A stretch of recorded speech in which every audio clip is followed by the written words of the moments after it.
యాకోబు అపోస్తలుల మూడో గుంపులో మొదటివాడు.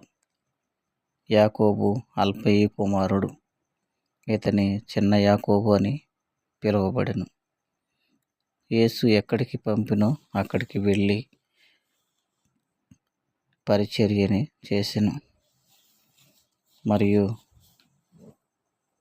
చిన్న యాకోబు అనేక పల్లెలు పట్టణాలు తిరిగి పాలస్తీనా దేశమంతటా క్రీస్తు సువార్తను ప్రకటించెను. చివరకు ఈ చిన్న యాకోబు చేతులు జోడించి ప్రార్థించుకొనుచుండగా అతన్ని బంధించెను.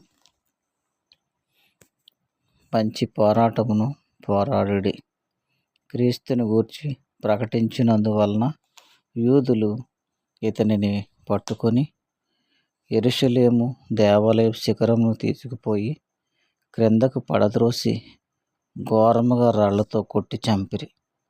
ఇతడు క్రీస్తు కొరకు శ్రమ నొంది మరణించెను.